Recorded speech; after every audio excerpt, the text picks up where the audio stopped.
내게는 어떤 간증이 있습니까? 자, 우리가 오늘 이 제목을 가지고 이제 오늘 말씀을 가지고 좀 나눠볼게요. 여러분, 우리 젊으신 분들도 아는 분들이 많죠. 우리가 뭐 미국 사람들 같은 경우 엘비스 프레슬리 같은 경우, 또 영국의 비틀즈 같은 경우 젊은 사람들도 알아요. 꼭 지금 현존하지 않는다고 모르는 게 아니듯이 우리나라의 1950년대부터 60년대, 70년대, 80년대까지 심지어 원로가 돼서 90년도까지 국민들의 애환을 이렇게 늘 만져줬던, 옛날엔 희극인이라고, 요즘도 희극인이라는 단어를 쓰죠. 코미디언이 더 익숙한데 구봉서 장로님이라고 계십니다. 이분이 이제 소천하셨죠. 2017년인가 8년도에 90세 나이로 소천하셨어요. 이분은 1926년생이신데 평양에서 태어나셨죠. 이분이 돌아가시기 직전에 90세 때의 모습이에요. 참 잘 늙으셨죠. 90세 때까지 아주 건강하시게 사셨어요. 이분이 또 사진 몇 개가 있는데, 새롭게 하소서에도 이분이 은퇴한 다음에 나오셔서 예능인 교회, 연예인 교회를 만드셨죠. 그렇죠? 그때 고백을 하셨어요. 또 젊었을 때 모습은 이런 모습으로도 나온 적이 있어요. 농심라면 곽규석 장로님하고 곽규석 목사님이 됐죠. 나중에 이분 프라이보이, 그렇죠? 그래서 이분하고 같이 형님 먼저 아우 먼저, 이렇게 참 옛날 일이죠. 이분이 145태 때 24살 때 내려오면서 가족을 잃는 아픔도 경험했죠. 가족들을 두고 오면서 90이라는 인생 속에서 얼마나 많은 아픔을 경험했겠어요. 한 분은 그에게, 기자가 코미디란 무엇입니까? 라고 물었어요. 그러자 이분은 정말 준비 안 된, 그냥 정말 그런 스피드로 준비된 것처럼 이렇게 얘기했어요. 코미디라는 게 무작정 웃기는 게 아닙니다. 웃음이 깔려 있지만 그거를 딱 제치면은 거기는 슬픔이 있어요. 눈물이 있지요. 코미디란 그런 겁니다. 웃음과 눈물이 함께 있는 거죠. 그래서 코미디는 인생인 거예요. 그러니까 나름 코미디언이었지만 그의 인생의 아픔들을 이 짧은 말을 통해서 알 수 있습니다. 개그 콘서트에 나오는 좀 젊은이들의, 물론 그분들도 나름대로의 철학이 있겠지만은 지난 인생을 살면서 코미디가 뭐냐 했더니 인생입니다. 인생입니다. 우리 인생에도 기쁠 때가 있는가 하면 슬플 때가 있다는 거예요. 얻을 때가 있는가 하면 상실할 때도 있다. 그런 가운데서 인생을 살아가는 거다라고 얘기했죠. 자, 지난 금요일 날 말씀이 예루살렘에 들어가지 말라고 하는 빌립 집사 집에 내 딸과, 그리고 선지자가 들어가면 고통받는다, 고난받는다. 그런데도 사도 바울은 하나님이 뜻하셨다면 나는 가겠습니다 라면서 예루살렘에 들어가게 돼요. 그게 이제 3차 전도여행을 마쳤을 때예요. 자, 예루살렘에 3차 전도여행을 마치고 돌아왔지만은 유대 교회에서 개종한, 그리스도로 개종했잖아요. 이 바울을 못마땅하게 여기는 유대인들이 득실거리는 거예요. 그리고 아직도 이 바울을 못 믿는 그리스도인들이 너무 많은 거예요. 그럼에도 불구하고 바울은 예루살렘으로 들어가죠. 자, 그런 가운데 예루살렘의 지도자들 야고보와 베드로가 뭐라고 하냐면, 너를 해할 수 있으니까 유대교의 율례를 따라서 먼저 성전에 가서 규례를 행해라. 손과 발을 씻기도 하고 유대인들이 하는 전통적인 행위도 해라. 그래야지 일단 고난을 면할 수 있을 거다. 너를 잡으려고 유대인들이 지금 기다리고 있다는 거예요. 여러분, 이 상황이 어떤지 아시죠? 바울은 예수님을 만나면서 이제 복음의 확신을 가지고 3차 전도여행까지 간 거예요. 그러나 아직도 그를 알지 못하는 사람이 너무 많아요. 그리고 그를 죽이려고 하는 정통 유대인들이 득실거리고 있는 거죠. 자, 그러나 바울은 이전의 바울이 아니었어요. 그러니까 바울에게는 이런 이제 율례를 행하는 것도 순종해요. 물론 이것으로 유대인들을 잠재우지 못해요. 그러나 그는 이런 가운데 구약의 율례를 행하면서 유대인들의 마음도 만져주고, 또 그러면서 오늘은 이제 복음을 전해요. 자, 제가 이 두 가지 좀 면으로 이 바울이 어떤 사람인지가 사도행전에 계속 보여요. 우리는 동전의 양면을 항상 생각해야 된다고 했어요. 자, 구원을 받은 것에서 멈추면 안 된다고 했어요. 구원을 이뤄 가야 돼요. 우리 요즘 화두가 구원을 그리스도인은 구속사 가운데, 세속사 가운데 구속사를 사는 사람인데, 구속사를 아는 이유는, 구속사를 아는 이유는 세상에서 잘 살기 위함이에요. 제대로 살아야 돼요. 이게 그리스도인인 거예요. 그냥 성경을 딸딸딸딸 외운다고 해서 그가 믿음 있는 게 아니에요. 이 구원의 말씀을 아는 것은 세상에서 정말 잘 살기 위함이에요. 근데 그 잘 산다는 게 어떻게 사는지를 아는 거죠.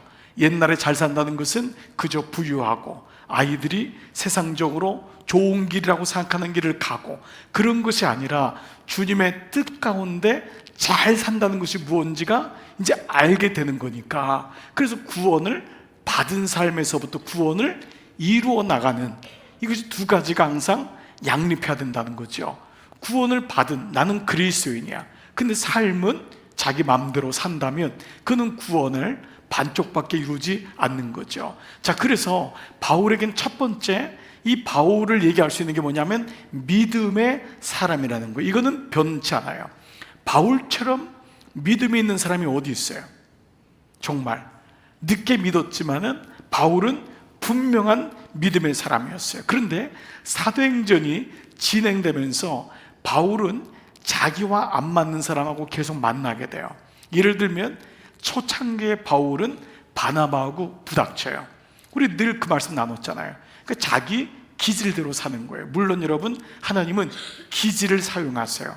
요한의 기질, 바울의 기질, 베드로의 기질을 사용하세요. 급한 사람은 추진력이 있어요. 느린 사람은 꼼꼼해요. 외향적인 사람은 사람들과의 관계를 잘 만들어요. 내면적인 사람은 연구를 잘해요. 모든 사람마다 기질이 있는 거예요. 그 기질을 가지고 문제를 삼진 않아요. 그러나 자기 기질을 하나님의 은사라고, 이것이 전부인 것으로 생각하면 안 돼요. 그래서 베드로도 사울도 바울도 요한도 마지막에는 뭐냐면 하나님의 성품에 동참한 자가 돼요. 바울이 자기 기질대로 살았으면은 신의 성품에 동참한다고 하는 베드로후서 1장 4절의 말씀을 할 리가 없어요. 요한이 자기의 기질, 요한은 빠른 사람이에요. 눈치가 빨라요. 오죽하면 요한은 우레의 아들이라 그랬어요. 그 중에 한 명이에요. 굉장히 성격도 빠른 사람이에요. 근데 그가 썼던 요한 1, 2, 3서를 보면 사랑은 여기 있으니, 사랑에 대한 말씀으로 마무리를 하고 있어요. 그리고 실제로 초대교회에서 요한은 사랑의 사도였어요. 그는 우레였어요. 그렇기 때문에 복음을 빨리 전했고 요한복음 같은 서신서를 쓸 수 있을 정도로 민첩했어요. 그런데 맨 마지막에 가면은 기질을 하나님이 사용하지만 마지막에는 결국은 하나님의 성품으로 가야 한다라는 것을 보여주죠. 자, 이런 의미에서 바울은 믿음의 사람이었음에 분명하지만 동시에 중요한 게 뭐냐면 관계의 사람이었다는 거예요. 이건 너무도 소중한 거예요. 여러분 중에 이제 그런 분 없겠지만은 관계란 얘기를 하면은 늘 어떤 싸바싸바 잘하고 여기 가서 붙고 저기 가서 붙고, 이게 관계가 아닙니다. 오히려 그걸 못하는 게 문제죠. 사실 모든 문제는 관계에서 옵니다. 이 관계를 풀지 못하고 그 관계에 대해서 내 생각이 옳고 그름에 대한 독선적인 생각이 그를 주장할 때마다 문제가 생기는 것을 보게 되죠. 그래서 믿음의 사람이 어떤 관계를 이루면서 가느냐가 제일 중요해요. 여러분 보십시오. 저는 목회가 믿음만 있으면 되는 줄 알았어요. 근데 아니었어요. 저는 결혼 생활이요, 예수만 잘 믿으면 되는 줄 알았어요. 저는 자녀하고 문제가 내가 예수만 잘 믿으면 해결되는 줄 알았어요. 근데 믿음은 필히 어디로 간다고요? 관계로 가는 거예요. 이 두 가지는 마치 우리에게 두 가지 축을 가지고 있는 것으로 보여요. 그래서 믿음은 관계적인 사람, 믿음의 것이 같은 이 균형을 맞추어서 가는 것이 너무 소중하다라는 것을 보게 되죠. 자, 말씀드린 대로 바울은 예루살렘에 들어가서 이 예루살렘 교회 지도자들의 얘기를 듣고 그들의 마음을 일단 가라앉히기 위해서 규례를 지키지만은 별로 효력이 없었어요. 결국 성령께서 이미 예언하신 것처럼 적대감을 가진 유대인들이 폭도로 바뀌면서 그를 잡아 죽이려고 하죠. 그 성문 밖으로 내어 쫓고 곤욕을 당합니다. 자, 이것이 이제 21장의 배경인데, 자, 그 배경을 잠깐만 읽어볼게요. 21장 27절부터 30절. 그 이래가, 시작. 그 이래가 거의 참에 아시아로부터 온 유대인들이 성전에서 바울을 보고 모든 무리를 충동하여 그를 붙들고 외치되 이스라엘 사람들아 도우라. 이 사람은 각처에서 우리 백성과 율법과 이곳을 회방하여 모든 사람을 가르치는 그 자인데 또 헬라인을 데리고 성전에 들어가서 이 거룩한 곳을 더럽게 하였다 하니 온 성이 소동하여 백성이 달려와 모여 바울을 잡아 성전 밖으로 끌고 나가니 문들이 곧 닫히더라. 네, 자, 이제 이 말씀인데, 여기 이제 이 말씀을 가만히 보면은 어떤 말씀이 있냐면은 그 헬라인들에게 이 사람이 복음을 전한다. 이제 이 내용을 이 사람들이 이제 계속 얘기하는 거예요. 왜냐면 유대인들은, 헬라인들은 이방인이란 말이에요. 그러니까 예루살렘에 있는 그리스도인들도 관계적으로 자기밖에 못 보는 거예요. 근데 이미 바울에게 하나님은 관계적으로 유대인만이 아닌 이방인을 볼 수 있는 눈을 열어주신 거잖아요. 그래서 제자인 디모데까지도 양아들처럼 삼고, 이런 관계가 이미 바울은 알게 된 거예요. 바울은 뛰어넘은 거예요. 근데 지금 예루살렘에 있는 사람 뭐죠? 믿음은 있지만 관계적으로는 자기밖에 못 보는 거예요. 나하고 틀린 사람하고는 딱 선을 긋고 더 이상은 화해하지 않는 이 모습이 결국은 이 이방인들까지 데리고 들어와서 헬라인까지 데리고 들어왔다, 이 작자가. 그래서 유대인들이 선동해서 이 사람들을 잡아 죽여야 된다라고 얘기하죠. 자, 그래서 결국 연락을 받고 이 바울이 로마인이기도 하고 폭동이 일어나니까 이 로마의 천부장이 개입하게 되고 매를 맞고 있는 바울을 빼내게 됩니다. 그렇지만 일단 그가 큰 죄를 진 것 같아서 큰 이 사슬에다가 결박하고 신문을 하게 되는 장면이 오늘 3차 전도여행을 마치고 바울이 예루살렘에 들어간 배경입니다. 자, 이런 가운데 바울은 정말 고난이 아니라 죽음 직전까지 간 거예요. 자, 이제 이런 가운데 바울이 공식적으로 변론을 할 기회를 얻어요. 그러니까 이 천부장이 개입하지 않았으면 유대인들은 이 바울을 자기 종교적인 고난으로 죽일 수 있는 거예요. 근데 오늘 이 천부장에게 어떤 이 틈을 잡냐면 사도행전 21장 37절, 오늘 본문 전에 이렇게 말씀해요. 바울을 데리고 영문으로 들어가려고 할 때에, 그때에 바울이 천부장에게 이르되 내가 당신에게 말할 수 있느냐? 세 번역에는 내가 한마디만 해도 됩니까? 예, 이렇게 말하는 거예요. 가로되 내가 헬라말을 하느냐? 무슨 말이죠? 지금 바울이 헬라말로 말한 거예요. 바울은 유대인이잖아요. 근데 천부장은 로마 사람이란 말이에요. 로마 사람은 그리스 말을 하고 있는데, 그리스 말로 하는 게 뭐냐면 내가 한마디도만 해도 됩니까? 라고 말하자 천부장이 깜짝 놀라는 거예요. 아니, 너가 헬라말을 하느냐?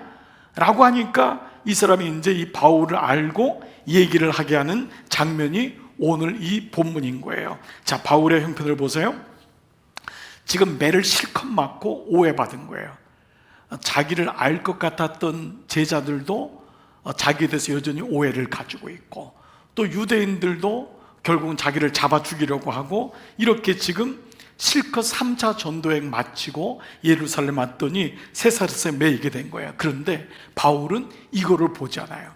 지금 내 환경이 어떠냐, 이걸 보지 않아요. 이미 바울은 예루살렘 가면은 고난 받을 거다, 이거를 성령께서 말씀하셨기 때문에 알고 있는 거예요. 인생은 마치, 코미디는 마치 인생 같아서 기쁠 때도 있지만 슬플 때도 있는 것처럼, 슬플 때만 있는 것도 아니고 기쁠 때도 있는 것처럼, 이거를 관조하는 거예요. 그리고 그 사이를 내서 그는 예수님을 전하게 돼요. 그래서 여러분이 읽었던 22장은 그가 어떻게 예수님을 만났는지에 대한 간증인 거예요. 이 와중에 그는 간증을 해요. 천부장에게, 그리고 유대인들에게, 그리고 예루살렘에 있는 하나님을 믿지만은 자기 안에 갇혀있는, 아직도 헬라인은 과연 구원받을까, 이방인은 구원받을까 라고 하는 사람에게 자기에게 어떻게 복음이 들어왔고, 자기가 어떻게 회심했고, 주님의 명령이 떠나라, 너는 이방인을 위해서 내가 준비한 그릇이라 라고 하는 그 말씀을 얘기해요. 자, 이게 이제 간증인 거예요. 오늘 설교 제목이 뭐였죠? 내게는 간증이 있습니까? 근데 어떤 간증이냔 말이에요. 여러분들이 여기 앉아 있다는 것은 몸이 앉아 있는 게 아니에요. 여기 앉아 있다는 것은 앉아 있는 이유가 있는 거예요. 주님이 나를 부르셨기 때문에. 내가 인위적으로 심심해서 여기 온 사람은 아무도 없어요. 그냥 오늘 지나가다가 심심한데 교회나 가보지, 여러분, 이런 분이 아니에요. 여기 내가 그리스도로 왔다는 것은 주님이 나를 부르신 이유가 있고, 내가 교회를 다니는 이유가 있는 거예요. 그건 뭐냐면 부르셨다는 거예요. 주님이 부르신 것에 내가 응답했다는 거예요. 그런 의미에서 간증이란 것은 어떤 의미인지를 오늘 한번 나눠볼게요. 자, 간증이란 내 인생에 찾아오신 하나님의 이야기를 보통 간증이라고 해요. 내 인생 속에 찾아오신 하나님의 이야기. 내 인생은 어떤 거죠? 마이 스토리잖아요. 내 이야기밖에 없는 거예요. 근데 내 이야기가 아니라 내 이야기 속에 찾아오신 하나님의 이야기를 간증이라고 하는데, 이 간증이란 영어 단어가 의미가 있어요. 테스티모니라고 보통 하죠. 테스티모니. 자, 이 테스티모니는 이 단어로 같이 구성이 됐어요. 테스트와 모니라고 하는, 테스트 뭐죠? 시험이잖아요. 시험을 통과한 사람의 상태예요. MON은, 이건 money가 아니라, 돈이 아니라, 그건 MONEY잖아요. MONY는 라틴어 어원인데 이거는 스테이터스예요. 이거는 뭐냐면 상태예요. 그러니까 시험을 통과한 상태가 뭐냐면 테스티모니예요. 그게 간증이라는 거예요. 테스티모니는 뭐냐면 증명됐다, 고백됐다. 추천서를 레코멘드라고 하는, 레코멘데이션이라고 하는 단어로도 쓰지만은 테스티모니라는 단어를 써요. 이건 영국 이게 단어이기도 한데, 테스티모니는 뭐냐면 증명됐다. 그 사람은 증명됐다 할 때 테스티모니예요. 그러니까 간증이란 말인데, 나는 시험을, 테스트를 통과하는 사람이에요. 이때 내 안에 뭐가 생기죠? 간증이 생기는 거예요. 간증은 산을 넘어본 거예요. 간증은 늪에 빠져본 거예요. 간증은 가난을 경험해 본 거예요. 간증은 아픔을 경험해 본 거예요. 즉, 간증이란 것은 인생에 많은 테스트가 있는데 그 테스트를 겪어보는 거예요. 그렇기 때문에 그리스도인이 된다는 것은 아무 문제가 없는 것을 그리스도인이라고 하지 않아요. 성경에 나온 수많은 사람들의 공통점이 있어요. 수많은 테스트들을 통과했을 사람이에요. 여러분에게 많은 테스트가 있었나요? 그만큼 간증이 많은 거예요. 여러분 편안하게 사셨나요?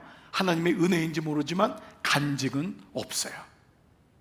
그러나 인생에 우여곡절이 있고 눈물이 있고, 구봉서씨처럼 코미디는 인생이야 라고 얘기할 수 있다면, 그 코미디는 지어져 만든 게 아니에요. 그냥 유행어 몇 개 만들어가지고 요즘 젊은 사람들처럼 뜨는 그게 아니에요. 평생 인생 속에서 우러나오는 것을 사람들이 들으면서 애환을 느낄 수 있는 거예요. 그렇기 때문에 우리 인생의 무대 속에서 단역을 맡기도 하고, 지당하는 사람을 맡기도 하고, 배삼용 씨가 왜 영원한 희극이죠? 그렇게 많이 넘어져 본 사람이기 때문에 자기는 넘어지는 게 어렵지 않다잖아요. 우리가 볼 때 매일마다 바보의 흉내 내니까 배삼용 하면 바보 흉내 내지만, 그는 자기가 인생 자체가 넘어진 사람이래요. 넘어지는 게 어렵지 않대요. 여러분 보세요. 넘어져 보니까 그에게는 간증이 있는 거예요. 오늘 이런 의미로 본다면 간증은 바로 테스티모니. 내 인생 속에서 이거를 통과해 봤습니다. 이거를 통과해 봤습니다 예, 그런 고백을 하는 거예요. 지나고 보니까 그게 간증이 되는 거예요. 젊었을 때는 가난했어요. 그 가난은 정말 싫었어요. 근데 돌아보니까 그 가난이 내게 간증이 되더라는 거예요. 어린 시절에 장애를 알았어요. 그 장애 때문에 너무 열등감이 심했고 너무 어려웠어요. 근데 말씀을 통해 진짜 열등감은 장애 때문에 오는 것이 아니라 하나님으로부터 분리되는 것임을 알았어요. 장애 때문에 오는 게 아니었구나, 가난 때문에 오는 게 아니었구나, 이걸 알았어요. 한 분이 댓글을 달았어요. 내가 속았습니다. 나는 열등감이 거울에 비친 내 모습 때문에 오는 줄 알았대요. 근데 말씀을 들으면서 명확한 답이 생긴 거예요. 아, 하나님으로부터 단절되었기 때문에 그것이 그때부터 내 안에 쌓이면서 열등감이 되었구나. 어떤 분은 스스로가 너무 삶을 살면서 열등감 덩어리였어요. 근데 예수님을 만나면서 열등감이 바뀌어서 오히려 간증이 되었던 거예요. 여러분 보십시오. 이런 의미에서 본다면 우리 인생은 간증이 많은 거예요. 지금 어려운 일들을 경험하고 있습니까? 여러분들의 삶이 분명히 간증이 될 줄 믿습니다. 우리 인생에서 간증이 많은 거예요. 정말 얼마나 많아요, 할 이야기가. 저도 제가 돌아보면은, 저는 집회 가면은 한 말씀, 거의 말씀이 같아요. 그러면 그 집회는 예수님 말씀을 하지만 예수님이 제 인생 속에 온 얘기를 해야 돼요. 제가 만약에 이론적으로 이 얘기만 한다면 이 이론을 얘기 못한 사람은 아무도 없어요. 목사가 성경을 얘기하지 않는 사람은 아무도 없어요. 그러나 그 말씀이 인생 속에서 지어져 갈 때 그 말씀이 능력이 있는 거예요. 여러분이 여기까지 온 것도 이거 설명 못한 사람 아무도 없어요. 구원론에 대해서 논문을 못 쓴 사람이 어디 있어요? 그런데 그 구원이 내 안에서 어떻게 이루어졌는지, 바울이 바울 될 수 있었던 것은 그에게 간증이 있었기 때문이에요. 그게 듣는 영혼으로부터 마음에 확신이 오는 거예요. 여러분에게도 마찬가지입니다. 여러분에게 오늘 어떠한 간증이 있습니까? 그 간증이 힘인 거예요. 여러분, 구원을 설명할 이유가 없어요. 그 구원을 내 삶에서 주님 주신 구원을 이루어낸다면 오늘 여러분들에게도 놀랍게 바울의 간증이 여러분의 간증이 될 줄 믿습니다. 간증은 세 가지예요. 먼저는 before예요. 예수님 만나기 전에 나의 삶은 어디였는가? 이것이 저의 간증이에요. 저의 집엔 이게 너무도 분명해요. 그래서 너무 감사해요. 우리 집이 예수님 안 믿는 집이었다는 게 너무 감사해요. 내가 모태신앙이 아니었다는 게 너무 감사해요. 여러분 야구르시지요? 네? 여러분은 그런 거 모르시는 분 많잖아요. 예수 믿는 집에서 태어나서 예수 믿지 않는 집의 모습 모르죠? 자, 그런 사람 오른쪽 발 한번 들어보세요. 네. 나는 예수 믿지 않는 집의 모습은 몰라요. 제가 그래 너무 안 됐어요. 여러분 어떻게 그런 집에서 태어나셨어요? 어떻게 예수 안 믿는 전의 삶을 모르잖아요. 저는 예수 안 믿는 전의 삶을 너무도 잘 알고 있어요. 그래서 예수 안 믿는 사람을 너무 잘 알아요. 그래서 저희 목회는요, 예수 안 믿는 사람이 많이 왔어요. 왜냐하면 예수 안 믿는 사람을 너무 잘 알기 때문에. 그분들의 눈물, 그분들의 또 욕망, 그분들의 마음이 어떤지를 알기 때문에. 저에게도 똑같이 첫 번째 뭐죠? before. 저희가 예수 믿기 전의 모습을 저희 부모님을 통해 보았고 또 내 인생에도. 그러나 예수를 모태신앙에서 태어났다고 다 예수님 믿는 게 아니라는 것도 알게 된 거예요. 아, 모태신앙에서 태어났고 중학교, 고등학교, 대학교, 교회를 다녔지만 예수님을 모를 수 있어요. 그래서 이걸 가르쳐서 인격적인 만남이 되기 전까지는 예수님을 모르는 거예요. 그게 고백이 돼야 돼요. 난 사실 교회만 다녔지 예수님 몰랐습니다. before예요. 사실 사도 바울도 오늘날 말하면 교회를 열심히 다닌 사람이에요. 하나님에 대해서 누구보다 열심인 사람이에요. 그러나 그는 인격적으로 하나님을 만나본 적이 없어요. 지식적으로만, 유대교적으로만. 그는 돈벌이로 예수님을 랍비로 삼았던 사람이었잖아요. 그랬던 그에게 예수님이 왔던 거죠. 자, 그러면서 세 번째가 뭐냐 하면, 세 번째를 붙여줘 보세요. 세 번째, after예요. 예수님을 만난 이후. 이게 간증이잖아요. before는 예수님 만나기 전에 내 모습이 어땠는가. 여러분도 그럴 거예요. 그 다음에 after 뭐죠? 예수님 만난 후 나는 이렇게 지금 믿음 생활을 하고 있습니다. 이게 지금의 모습이잖아요. 지금의 모습, 이건 부인할 수가 없잖아요. 우리 가정에 예수님이 들어온 다음에, 제 삶에 예수님 들어온다면 지금 내가 삶을 살고 있는 거예요. 그러면 가운데 두 번째 들어갈 게 뭘까요? How, 어떻게 주님을 만났는가, 어떻게. 그래서 첫 번째는 before, 두 번째는 how, 세 번째는 after. 이 세 가지가 조합된 게 간증이에요.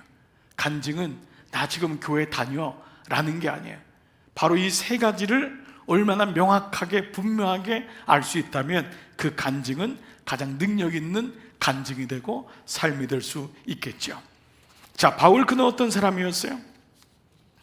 그는 율법에 대해서는 많은 지식은 있었지만 성경을 잘 알고 있었어요. 그러나 그는 사실은 예수님을 만나지 않았어요. 그는 유대인의 전통 또 헬라 철학에 대해서 많은 지식을 가지고 있었어요. 그러나 그것으로 인하여 그는 사실은 예수님을 더 알지를 못했죠. 그는 성실했죠. 그리고 엄청난 열정을 가졌고 헌신을 가졌지만 그것도 주님을 만날 수는 없었어요. 자, 여기에 주님과의 만남의 정의가 있어요. 바울은 이거를 성경을 많이 알면은 주님을 만난다고 생각했어요. 물론 이거 이치적으로는 틀린 말은 아니에요. 말씀을 통해 주님을 만나고 열심을 가지면 주님을 만나는 줄 알았어요. 이것도 논리적으로는 틀린 말은 아니에요. 교회를 열심히 나오면은, 집회를 열심히 참가하면은 예수님 만날 수 있어요. 이것도 논리적으로 틀린 건 아니에요. 그러나 이것에는 맹점이 있어요. 이렇게 하기 때문에 예수님을 만난 것이 아니에요. 성경을 많이 알기 때문에 예수님 만난 게 아니에요. 내가 은혜를 사모하기 때문에 예수님 만난 게 아니에요. 이것은 예수님을 만난 다음에 내가 성장하는 데 필요한 거예요. 그럼 뭐냐면은 예수님이 내게 오셨기 때문이에요. 이거를 구원이라는 거예요. 이거를 내가 무엇 때문에 예수님을 만난 게 아니라 그분이 내 인생에 오신 거예요. 내가 그에게로 간 게 아닌 거예요. 여기 굉장히 큰 차이가 있는 거예요. 내가 그분을 알기 위한 구도자의 마음이 있어요. 그러나 알고 싶다고 해서 예수님을 아는 게 아니에요. 그분이 나에게 찾아오신 거예요. 어떤 분은 그게 만나기도 해요. 내가 그 나의 구도자적인 마음과 예수님이 오시는 마음이 만나기도 해요.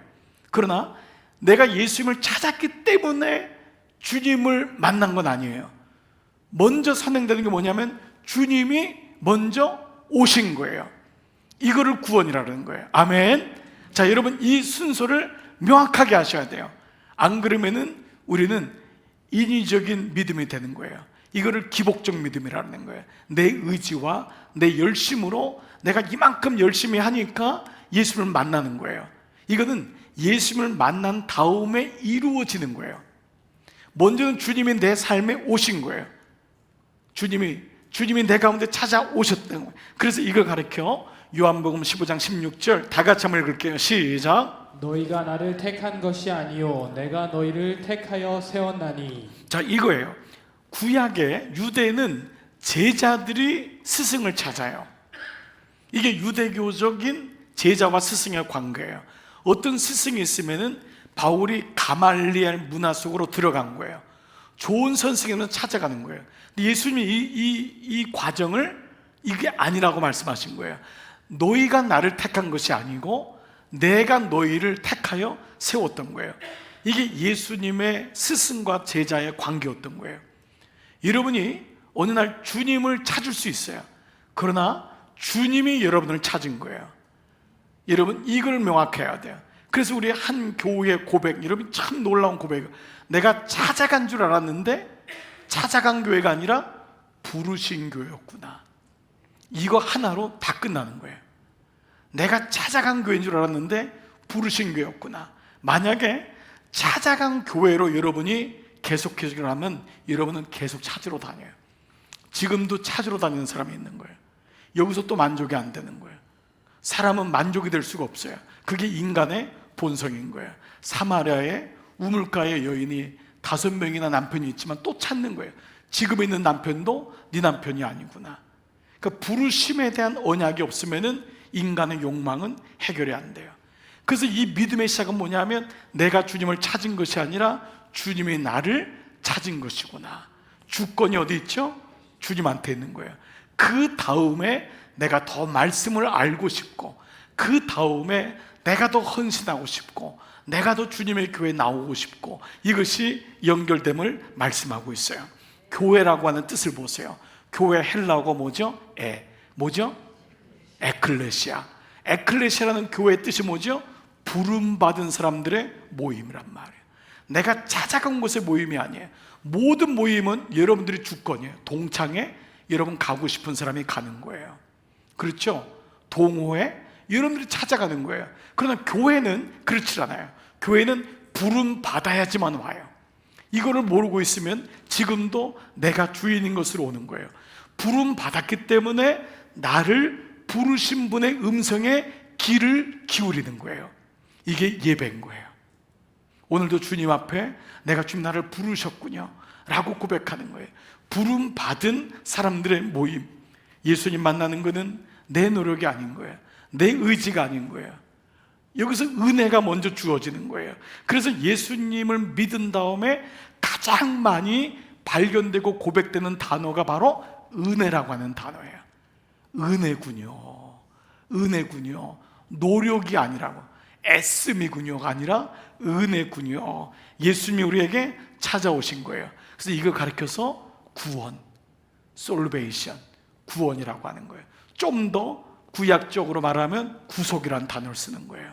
구속은 주님이 나를 위하여 죄값을 대신 치르셨군요. 좀 더 실제적인 거예요. 그게 바로 구속사인 거예요.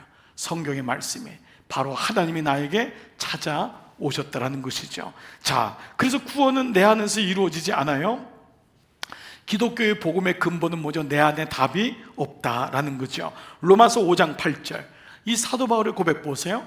우리가 아직이란 말은 우리가 여전히 죄인 되었을 때에, 죄가 져서 죄인이 아니에요. 이 여전히 죄인 되었다는 것은 원죄 플러스 자범죄가 다 들어가 있는 거예요. 나는 아무리 죄에서 벗어나도 내 안에 원죄가 있는 거예요. 그래서 나는 죄인인 거예요. 죄를 안 지려고 해도 죄를 지을 수밖에 없어요. 그게 나는 아직 죄인 된 거예요. 죄를 벗어날 수가 없는데 그리스도께서 우리를 위하여 죽으심으로 하나님께서 우리에 대한 당신의 사랑을 확증하셨다 그랬어요. 이게 구원인 거예요. 내가 여전히 죄인 되어서 구원이란 단어가 내게 없는 거예요. 희망이 없는 거예요. 그런데 그때 뭐죠? 그때 그리스도께서 우리를 위하여 죽으심으로, 그 십자가 사건 때문에 우리는 하나님께서 우리를 향한 당신의 사랑을 확증하신 것을 알게 된 거죠. 자, 예수님 만난 사람에게 그래서 모든 의미가 달라지는 거예요. 예수님이 내 삶에 들어오셔서 나를 구원하심으로 내 삶에 이제 비로소 올바른 목적과 의미가, 가치가 생기는 거예요. 그 삶의 의미가 옛날에는 돈 버는 거였는데 이제는 또 다른 의미가 분명하게 들어오는 거예요. 옛날엔 자식 키우는 거였는데 그것이 삶의 진정한 목적이 아니었구나. 부르심을 받았기 때문에 부르신 분이 모든 목적과 가치에 들어가야 되는 거예요. 그것이 없으면 그것은 나의 목적인 거예요. 이거는 부르심 받은 사람이 아니에요. 구원받은 사람은 나를 구원한 분이, 그 단어가 들어가야 되는 거예요. 돈을 벌되 무엇을 위해서, 결혼을 하되 무엇을 위해서, 자녀를 양육하되 무엇을 위해서, 이것이 내가 사나 죽으나 주의 것이로다 라고 하는 고백이 들어가는 거예요. 그것이 바로 간증인 거예요. 내 삶에 나는 전에는 내가 주인인 줄 알고 살았는데 후에는 내 인생 속에 주님이 오심으로 내 인생의 가치와 목적과 모든 삶의 방향이 달라졌다는 거예요. 그래서 우리가 목적지를 모를 때 우리는 그걸 뭐라 그러죠? 자, 우리는 다시 여기를 한번 보잔 말이에요. 하나님하고 커넥션이 안 되고 단절되었을 때 두 번째 오는 게 뭐죠? 마이 웨이란 말이에요. 프린서플이 아니라 편법이 등장하는 거예요. 그때 우리는 프라이드가 아니라 방황을 하게 되죠. 목적이 없는, 길이 없다는 것은 뭐죠? 방황이라고 하죠. 예, 방황하면은 당황하게 됩니다. 그렇죠. 인생에 당황하게 되고, 당황하게 되면은 황당하게 돼요. 자, 그냥 얘기해 본 거예요. 자, 그래서 그냥 한번 그 월드 프레이를 해보는 거예요. 자, 방황하게 되니까 어떤다고요? 당황하게 되고, 당황이 계속 연장되니까 황당한 인생을 살게 되는 거예요. 자, 이게 인생의 마무리가 되는데 이제 바울의 간증을 들어볼게요. 바울이 어떠한 인생을 살았는지를 한번 그의 고백을 통해서 보면서 우리는 어떤 간증이 있는가, 나는 어떤 간증이 있는가, 여러분 한번 돌아보시기 바라요. 자, 22장 1절 2절 부형들아, 시작. 부형들아, 내가 지금 여러분 앞에서 변명하는 말을 들으라. 그들이 그가 히브리 말로 말함을 듣고 더욱 조용한지라. 여기 첫 번째 단어를 보면은 해명, 변명이란 말이 디펜스란 말이에요. 영어로 디펜스 한다, 해명하는 거예요. 설명한다. 내가 설명할 기회를 달라. 너희 지금 나를 죽이려고만 하지 말고 내가 어떻게 하나님을 만났는지, 그 어려운 가운데서 그는 지금 전도를 하고 있어요. 변명할 말로 번역됐지만 해명하는 말을 들으라. 내가 너에게 내가 어떻게 하나님 만났는지를 설명하마. 그러면서 히브리 말로 말하는 거예요. 그러자 그들이 조용했죠. 자, 3절에 그는 뭐라고 자기의 태생을 얘기하냐? 나는 유대인으로 before예요. 나는 유대인이에요. 길리기아 다소에서 낳았고 이 성에서 자라 가말리엘의 문화에서, 유대교에서 흔히 말하는 우리 스카이 대학이에요. 가장 좋은 학문을 연마하는 이 대학에 간 거예요. 여기 가서 우리 조상들의 율법의 오만 교훈을 받았고, 또 오늘 너희 모든 사람처럼 하나님께 대하여 열심히 있는 자라는 거예요. 나는 before 이랬어요. 근데 하나님께 대하여, 하나님을 아는 사람이 아니었어요. 하나님께 대하여 열심히 있었던 거예요. 그냥 교회는 열심히 나왔던 거예요. 성경은 내가 어린 시절부터 외웠다는 거예요. 하나님께 대하여는 열심히 있었던 자다. 그런데 내가 이 도를, 지금 내가 믿고 있는 이 도, 그리스도의 도를 박해하여 이 사람을 죽이기까지 하고 남녀를 결박하여 옥에 넘겼노니 내가 이러한 자였다는 것, 여러분 알지 않냔 말이에요. 그걸 자신의 입으로 고백한 거예요. 그러니까 전에 있었던 것을 여기는 3차 전도여행까지 마친 거예요. 굳이 얘기할 필요가 있을까요? 아니에요. 바울에게는 이것이 간증이었던 거예요. 여러분, 어떤 분은 예수 전에 있었던 것을 가리는 사람이 있어요. 나는 지금 새롭게 되었는데, 그게 부끄럽기 때문에 가리는 거예요. 나는 가난했어요. 나는 사실 병들었었어요. 나는 이런 삶을 살았어요. 나는 정말 이랬어요. 여러분, 이것은 부끄러운 게 아니에요. 지금 가말리엘 문에서 그는 예수 믿는 사람을 잡아 죽였던 자신의 모습에 대해서 오픈하고 있는 거예요. 내가 이랬습니다. before를 명확히 얘기하는 거예요. 과거가 없는 지금은 없는 거예요. 여기 능력이 있는 거예요. 사실이야. 우리는 옛날 얘기를 하면은 부끄럽다고 생각해요. 거기는 예수가 없기 때문에 그래요. 예수가 있으면은 그 가난 때문에, 그 어려움 때문에, 오히려 이 사람은 박해했기 때문에 거기서 예수님을 만나게 된 거예요. 그래서 그는 이랬던 자임을 얘기해요. 자, 그런 가운데 두 번째는 how, 어떻게 내가 예수님을 만났는지를 6절에 보시면 가는 중, 인생의 한 길에서 다메섹 가까이 갔을 때에 예수 믿는 사람을 잡아 죽이려고 갔던 거잖아요. 오정쯤 되어 호련히 하늘로부터, 내 인생 속에 초청한 적이 없어요. 그런데 이 예수님이 호련히 내 인생 속에 오신 거예요. 이거예요. 주님이 내 인생 속에 오셨어요. 그분이 호련히 하늘로부터 큰 빛이 나를 둘러 비침에 내가 땅에 엎드러져 들으니 소리 있어 이르되 뭐라고 했죠? 사울아 사울아 내가 왜 나를 박해느냐 하시거늘 내가 대답하되 주님 누구이시니까? 이 만남이 있었던 거예요. 주님 누구세요? 주님 왜 우리 가정에 오신 거죠?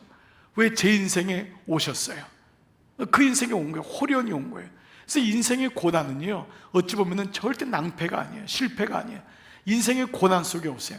우리가 여러분 잘 될 때 오는 게 아니에요. 정말 인생이 아프고 연약하고 그 순간에 주님이 호련히 우리 인생 속에 오는 거예요. 그러니까 문제가 절대 문제가 아니에요. 여러분, 문제가 아니고 예수님이 제대로 만난 인생은 정말 거의 없어요. 정말 있을까요? 그 문제 속에서 예수님이 오시는 거예요. 그러니까 정말 여러분 예수님이 그 문제 가운데 오기 때문에 오히려 문제에 대해서 여러분 두려워하지 마세요. 오히려 그 문제 속에서 예수님 만나는 거예요. 여러분 이렇게 한번 얘기해 볼게요. 여러분 자녀들이 문제 있기를 원하는 사람은 아무도 없어요. 그러나 기승전결을 아는 부모는 그 문제가 오히려 자녀가 하나님을 만나는 길이 되는 걸 알기 때문에 그것 때문에 두려워하지 않아요. 우리가 믿음이 없기 때문에 조금만 문제 있으면은 자녀에게 문제 없이 해달라고 기도하는 게 진짜 기도가 아니라고요. 하나님 그의 인생에 들어가 주세요. 이게 기도가 돼야 되잖아요. 우리 기도가 기껏 아이가 공부 잘하게 해주세요. 아니 아무리 공부 잘한들 뭐예요? 하나님 모르는데? 그렇지 않아요? 우리 남편이 아무 문제 없게 해주세요. 이거는 구속사를 모르는 사람의 기도인 거잖아요. 주님이 물론 고난을 당해주세요 라고까지 기도할 필요는 없을지 몰라요. 누가 그렇게 기도하겠어요? 그러나 주님이 만져주세요. 주님 제 아이를 주님이 만져주세요. 이게 기도가 정확한 기도지 그냥 잘 되게 해주세요. 여러분 이게 의미 있는 기도는 아니잖아요. 그러므로 이 시간부터 우리의 기도에는 자녀에게 주님 틈입해 주세요. 아이에게 만나주세요. 사건이 일어나는 거예요. 사도 바울의 인생 속에 주님이 찾아오셨어요. 호련히 원한 것이 아니에요. 그러나 여러분 결과적으로 봐보세요. 결국은 하나님이 사울을 어떻게 건사하세요? 어떻게 만드세요? 놀랍잖아요. 우리는 결과를 아는 거죠. 자, 8절부터 봐보세요. 이르시되 예수님 뭐라 그래요? 나는 너가 박해하는 나사렛 예수다. 그러니까 여러분 중에 혹시 남편이나 혹시 부모님 중에 여러분 정말 박해하는 분이 있으세요? 그럼 가까운 줄로 믿으시기 바랍니다. 예, 정말 가까운 거예요. 그래서 핍박을 더 많이 받으세요. 그래서 더 얘기해서 남편한테 더 때려라, 더 때려라, 더 힘들게 해라. 가까운 거예요. 그래서 이게 애매하게 가게 하는 사람이 정말 이 사람이 아주 고단수예요. 이 사람 깨지기 어려운 거예요. 아예 고난이 심하면은 깨질 때가 가까운 거예요. 여름이 더위가 이렇게 기승을 부리기 때문에 가을이 오는 거예요. 여러분 보세요. 고난이 극심하기 때문에 그때가 오히려 문제가 해결되는 거예요. 여러분 언제가 제일 낫는 때인 줄 아세요? 언제가? 제일 아플 때예요. 여러분 아시죠? 가장 아플 때가 그때가 낫는 거예요. 애매하게 아픈 사람은요 평생 애매하게 아파요. 그리고 안 나요.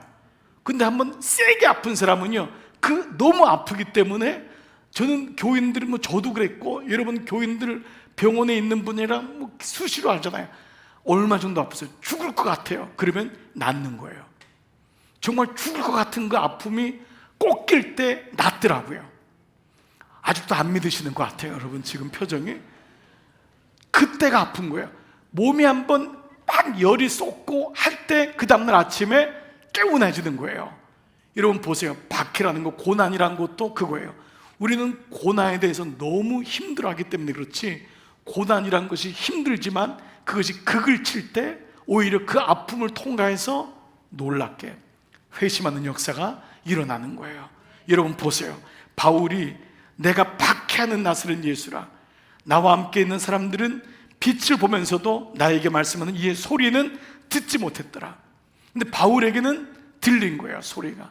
그러니까 여러분 오늘 이 바울에 보면서 우리는 이 정도는 알아야 돼요. 물론 모든 인생이 바울같이 될 수는 없어요. 그러나 우리는 이거 하나는 적용해야 돼요. 나는 술에 술 탄 듯 물에 물 탄 듯 믿는 건 아닌가. 이거 하나는 분명해야 돼요. 나는 제대로 믿고 있는가. 제일 안 좋은 믿음이 술에 술 탄 듯 물에 물 탄 듯이에요. 아예 안 믿어서 떠나보세요 한번. 그 다음에 제대로 믿든지. 이거는 믿는 것도 아니고 안 믿는 것도 아니고 이것처럼 여러분 헷갈리는 믿음은 없는 거예요. 바울에게는 물론 이게 역설적으로는 박해했기 때문에 이런 고백이 왔다고 얘기하기는 어렵지만은 이런 고백이 있었던 거예요. 이러한 하나님과의 만남이. 그래 바울에게는 이런 열심이 특심이 되었던 것을 보게 되죠. 자, 그런데 놀라운 것은 사람들은 빛은 보았지만은 소리는 듣지 못했어요. 말씀이 들리지 않았던 거예요. 자, 10절 보세요. 내가 이르되 주님 무엇을 하리이까? 주께서 이르시되 일어나 다메섹으로 들어가라. 내가 해야 할 모든 것을 거기서 누가 이르라 하거늘 나는 그 빛의 광채로 말미암아 볼 수 없게 되었으므로 나와 함께 있는 사람들의 손에 끌려서 다메섹에 들어간 거예요. 자, 믿음이란 것은 능동형이 아니에요. 주님이 왔지만 이 사울에게 또 어떤 사람이 있었냐면 나와 함께하는 사람들이 있었던 거예요. 그들에 의해서 다메섹에 나를 데려다 달라. 주님께서 다메섹에 들어가라. 왜 다메섹에 누가 있었죠? 바로 그 다음에 보면은 누가 있었습니까? 네, 아나니아라고 하는 제자가 있었죠. 아나니아가 없었으면은 바울은 없어요. 그 보세요. 믿음이란 것은 다 내가 하는 것 같지만 그렇지 않아요. 내 옆에 누가 있냐가 또 이렇게 중요한 거예요. 믿음은 내 자랑이 결코 될 수 없는 거예요. 공동체도 마찬가지고 지체도 마찬가지인 거예요. 그래서 똑똑한 사람이 예수를 잘 믿는 게 아니에요. 오히려 자기의 벽을 허물고 도움을 구할 줄 알고, 왜냐하면 믿음이라고 하는 본질 자체가 도움을 구하는 거예요. 주님께 손을 내미는 거예요. 믿음은 내가 똑똑해서 열심히 공부해서 스스로 자력해서 얻어내는 학위가 아니에요. 믿음은 본질적으로 주님의 도우심이 필요한 거예요. 그렇다면 믿음은 본질적으로 도움을 필요로 하는 손을 내밀어야 되는 거예요. 이게 믿음인 거예요. 그래서 믿음은요, 학위 순서가 아니에요. 믿음은 공부 순서가 아니라니까요. 믿음은 얼마나 내가 나를 부인하고 나 스스로에게 다른 사람을 향해 손을 내미느냐는 거예요. 이거 연습하는 게 공동체인 거예요. 이게 공동체인 거예요. 괜히 교회가 양육시키는 게 아니에요. 괜히 교회가 여러분 목장하는 게 아니에요. 자기 스스로가 살 수 없음을 고백하고 나누는 거예요. 우리는 그런데 나누질 않아요. 고민 있고 죽어도 다 다물고 있는 거예요. 왜냐하면 창피하다고 생각하는 거예요. 그게 사실은 열등감인 거예요. 거기 안에 머물고 있는 거예요. 그걸 나누지를 못하는 거예요. 1대1을 16주 동안 하면서 자기 속 얘기를 한 번도 못한 분이 있대요. 16주가 지옥 같았을 거예요. 근데 어떤 분은 16주를 하면서 나는 이런 사람이었어요. 저희 가족은 이런 아픔이 있었어요. 저를 위해서 기도해 주세요. 이런 사람과 16주 동안 만났는데 16주 동안 자기를 감추느라고 너무 고통스러운 거예요. 똑같은 16주지만 아닌 거예요.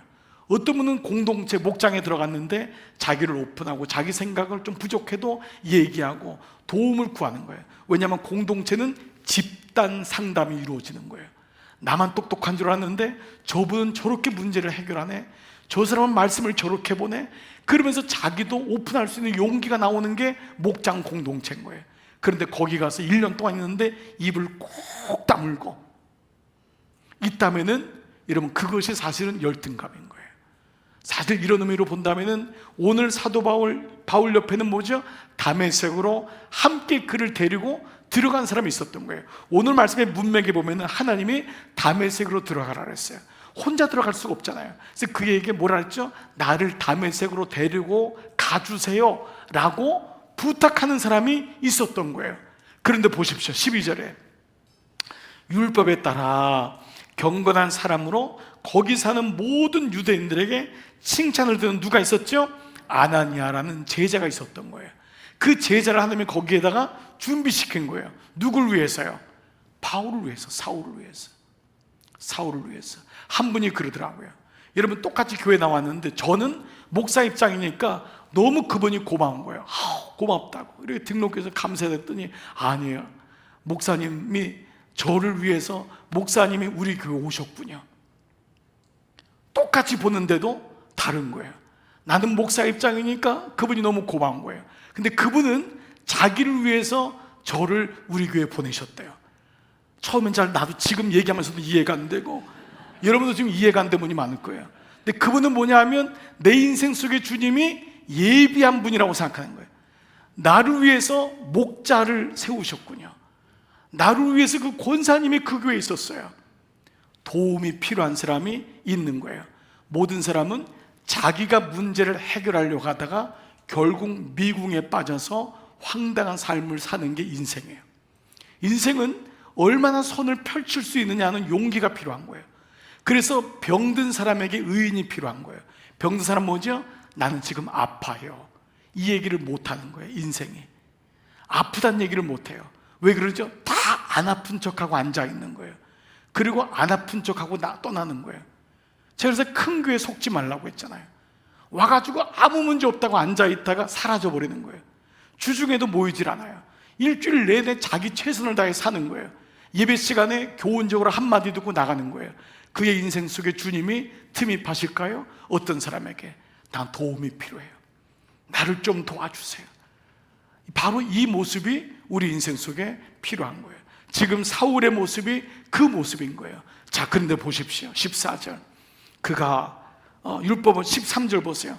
아나니아라는 이가 내게 와 곁에 서서 말하되 형제 사울아 다시 보라. 이건 눈을 뜨게 하는 장면을 설명한 거잖아요. 이 아나블레포라는 건, 보라는 말은 아나블레포, 이런 많이 들어보셨죠? 하늘을 쳐다보라는 뜻이에요.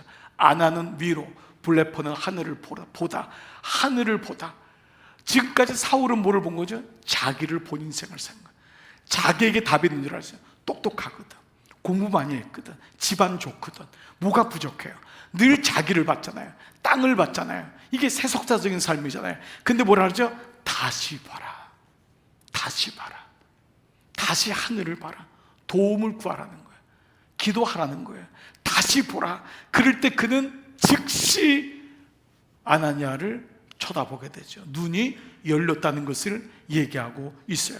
지금 다메섹까지 데려간 사람, 그 다메섹엔 아나니아라고 하는 제자, 누구를 위해 있었던 거예요? 사울을 위해서 존재하고 있었던 거예요.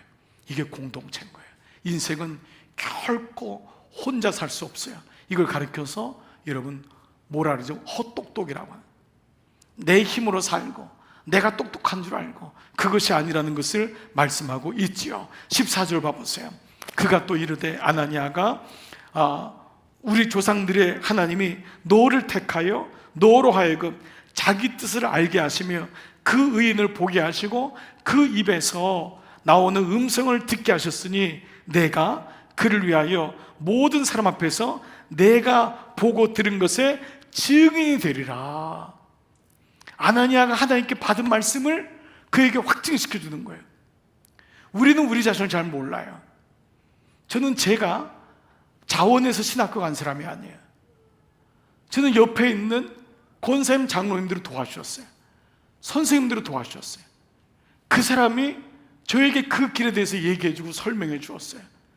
물론 이후에 하나님의 콜링을 받고 부름을 받았지만은 오늘 이 말씀을 보면은 뭐죠? 지금 모든 것이 타자에 의해서 이루어지고 있음을 보여주고 있어요. 자, 그래서 16절에 이제는 왜 주저하느냐? 더 이상 주저할 수가 없는 거예요. 사울은 하나님의 음성을 들을 수가 없었잖아요. 예, 그때 당연히 왜 나를 핍박하는, 왜 너는 나를 핍박하느냐, 이 정도의 음성을 들었지 하나님의 음성을 듣지 못했는데, 아나니아가 주님께 말했을 때 그는 나를 위하여 이방인의 도구로, 그릇으로 내가 사용할 거다, 이 말을 아나니아에게 먼저 했잖아요. 그리고 아나니아가 이 말을 바울에게 전하는 것을 알게 되죠. 그래서 비로소 이제 그는 왜 주지 않느냐, 일어나 주의 이름을 불러 세례를 받고 너의 죄를 씻으라. 그 세례를 받습니다. 그리고 그는 예수님 때문에 자기의 죄가 씻어진 것을 깨닫게 되죠. 죄 문제가 해결된 거예요. 죄의 문제가. 예수님이 우리 가운데 오면서 우리가 아직 죄인 되었을 때에 원죄와 자범죄로 죄 가운데 노예로 살 수밖에 없는 거예요. 근데 그 모든 창조 대신 예수님이 내 인생에 오면서 나의 원죄를 없다고 하시고, 내가 죄를 지어도 다시 용서하시겠다고 한 거예요. 죄 없다고 하신 거예요. 그리고 용서하시겠다고 한 거예요. 그런데 이제 주일 말씀이 이어지지만 우리의 죄는 예수 그리스도를 믿음으로 없어지고 용서함 받았지만, 죄로 인한 마음이 우리 안에 있음으로 인하여 우리는 여전히 내가 아직 죄 가운데 있다고 착각하는 거란 말이에요. 그래서 그 마음이 예수님으로부터 단절되었을 때, 하나님으로부터 단절되었을 때 왔던 것을 알기 때문에 부단히 주님께 커넥션 될 때 우리의 감정의 기복으로 예수를 믿는 것이 아니라 말씀으로 예수를 믿음으로, 우리가 아직 죄인 되었을 때에 그리스도께서 나를 위하여 우리의 죄를 씻음으로, 십자가의 죽으심으로 나의 원죄는 씻어지고 나의 자범죄는 용서받고 죄 문제가 해결되었음을 명확히 알기 때문에 이제는 우리는 열등감 있는 그리스도인이 아닌 거예요. 우리는 비로소 구원받은 그리스도인으로 살아가는 말씀의 이치를 깨닫게 되는 것이죠. 자, 그런 가운데 17절, 이렇게 간증이 있었는데 또 이 간증은 한 번에 끝나지 않아요. 후에 이른 시간이 지났어요. 예수 믿고 감격은 한 번으로 멈추지 않고 그의 인생 속에 또 언제 왔죠? 한참 시간이 지난 후에 내가 예루살렘으로 돌아와서 성지에서 기도할 때에 황홀한 중에, 이것은 기도하는 그 신비한 가운데죠. 자, 봄에 주께서 내게 말씀하시되 속히 예루살렘에서 나가라. 예루살렘에 머물지 마라. 너는 내가 너를 이방인의 도구로 삼았다. 그래서 그는 안디옥을 경유해서 전도 여행을 가게 되죠, 이방인들에게. 자, 18절부터 그들은 내가 내게 대하여 증언하는 말을 듣지 아니하리라 하시거늘, 너가 나에 대해 하나님에 대해서 증언하는 말을 듣지 않을 거라고 하시거늘, 내가 말하기를 주님, 내가 주를 믿는 사람들을 가두고 또 각 회당에서 때리고 또 주의 증인 스데반이 피를 흘릴 때에 내가 곁에 서서 찬송하고 그 죽이는 사람들의 옷을 지킨 줄 그들도 아나이다. 이렇게 얘기를 하는 거 아니에요? 그들이 나를 이해하지 못할 겁니다. 그래서 21절 다 같이 한번 읽겠습니다. 시작. 나더러 또 이르시되 떠나가라. 내가 너를 멀리 이방인에게로 보내리라 하셨느니라. 네, 이 얘기를 하면서 그는 내가 왜 이방인의 사도가 되어서 지금까지 왔는지를 말씀하고 있는 거죠. 즉 그는 자기가 어떤 자인지를, 그리고 예수님이 나에게 어떻게 왔는지를, 그리고 나아가 그는 어떤 삶을 사는지를 얘기하고 있습니다. 인생에는, 말씀을 좀 마무리할게요, 세 가지의 이야기가 있다고 해요. 첫 번째는 마이 스토리예요. 나의 이야기. 나의 이야기로 평생을 살아가는 사람이 있어요. 틈만 나면 내 얘기를 해요. 내가 어땠고 근데 두 번째 이야기는 내 이야기, 마이 스토리가 아니라 히즈 스토리예요. 그분의 이야기예요. 간증은 뭐죠? 마이 스토리에 그분의 이야기가 들어온 거예요. 히즈 스토리가 되는 거예요. 내 이야기에서 그분의 이야기가 들어와서 그분의 이야기가 완성되는 거예요. 이게 구원받은 그리스도인이에요. 내 얘기는 아무리 기껏 해봤자 70년이에요 80년이에요 그리고 그것도 조작이고 편집이고 삭제예요. 이건 온전하지 못한 거예요. 내 인생을 하나님이 재료 삼으셔서 내 인생 속에 들어와서 그분의 이야기를 완성시키는 거예요. 이게 간증인 거예요. 그런데 그분의 이야기가 들어오니까 나는 나밖에 안 보이잖아요. 내 자식밖에 안 보이잖아요. 그런데 나에게서 누구의 얘기가 보이냐면 their story, 그들의 이야기가 보이는 거예요. 그들의 이야기가. 그래서 그들에게로 갈 수 있는 거예요. 그 사람의 얘기가 내가 들어오는 거예요. 그 사람의 얘기를 들어주고 공감해주고 안아주고, 당신도 그렇게 아팠구나 라고 하는 their story, 그들의 이야기를 품는 인생으로 바뀌는 거예요. 여러분은 이 세 가지의 단어의 차이를 아시죠? My story에서 His story, 그리고 그분의 their story, 그들의 이야기로 바뀌는 거죠. 제가 그 공부할 때 제가 이제 논문을 써주시고 정말 존경했던 분인데, 제임스 로간 교수님이라고 아주 미국에서는 정말 석학이세요. 정말 이분은 존경받으시는 분이고 좀 목사 중에 목사고 학자 중에 학자인데, 이분이 보스턴 대학에서 공부해서, 그러니까 하버드, 보스턴, MIT, 프린스턴 거기가 다 모여 있잖아요. 그래서 세계에서 똑똑한 애들이 다 모이는 데가 거기예요. 이분이 거기서 목회를 하셨어요. 그러니까 어떻게든지 그 똑똑함 속에 마이 스토리밖에 없는 아이들에게 히즈 스토리를 주고 싶었던 거예요. 그래야지 그 사람들이 그들의 이야기를 알고 헌신하는 삶을 살잖아요. 안 그러면 자기 하나 그냥 똑똑한 걸로 성공해 살잖아요. 그래서 그 MIT, 그 아이비 리그에 있는 데서 목회를 하셨어요. 근데 어느 날 철학 시간에 이제 이 수업을 하는데, 정말 이 MIT, 하버드 이런 애들이 와가지고 수업을 하는데, 한 놈이 올라가더니만 이렇게 딱 썼어요. 이게 유명한 얘기 아니에요? God is nowhere. 하나님은 아무 데도 안 계신다. 하나님이 없다는 거예요. God is nowhere. 이거를 쓴 거예요. 애들은 박수를 치고 막, 그렇다, 어디 하나님이 있냐. 그런데 이 제임스 로간 교수님이 이 얘기가 지금도 회자되고 많은 사람들이 이분의 이야기를 사실은 인용하는 거예요.